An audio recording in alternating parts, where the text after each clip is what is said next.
on Kashmir, actually we have done, I think, a good job solving most of it. I think removing Article 370 was step number one. Holding elections, which were done with a very high turnout, was step number 3. I think the part we are waiting for is the return of the stolen part of Kashmir, which is on the under illegal Pakistani occupation. When that's done, I assure you, Kashmir solved. Take a gentleman here on the aisle. Yep. My name is Nisar. I am an author and a journalist. Let me make you a little nervous, Your Excellency. Thank you very much for your dissertation. Yeah. Kashmiris are up in arms because India is occupying Kashmir illegally. That's the reason why they are protesting. Now, given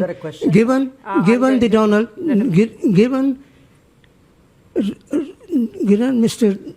Trump's zeal for striking peace and peace deal, can Narendra Modi use his friendship with Donald Trump to solve out the problem of Kashmir?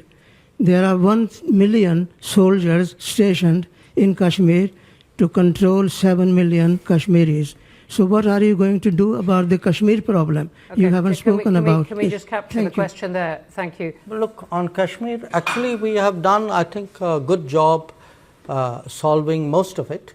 I think removing Article 370 was step number 1. Then restoring growth and economic activity and social justice in Kashmir was step number 2. Holding elections, which were done with a very high turnout, was step number 3. I think the part we are waiting for is the return of the stolen part of Kashmir, which is on the under illegal Pakistani occupation. When that's done, I assure you, Kashmir solved. The second question, Global South. You know, look, there are different ways of looking at it, and I give you a perspective. What do countries in Global South largely want? They want more options.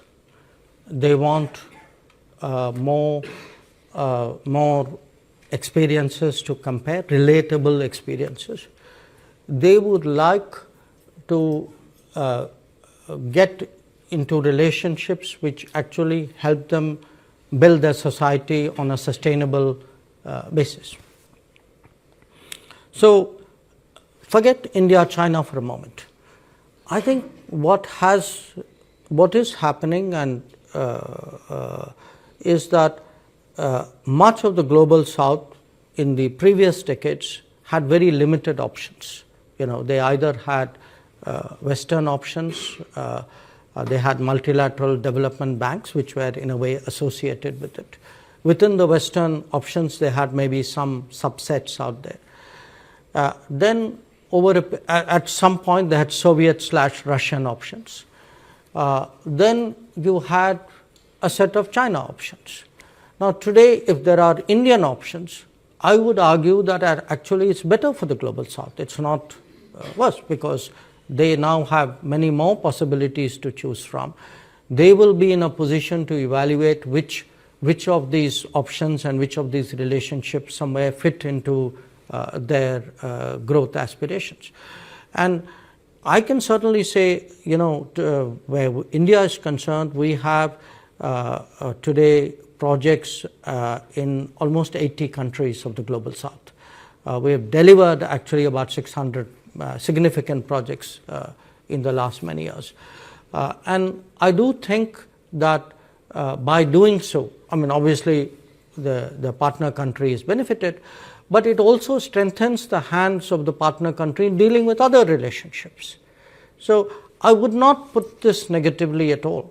In fact, just like I say for India's positioning, a multipolar world is helpful, I think for Global South as well, I think a multipolar world is helpful, and it actually increases their negotiating ability.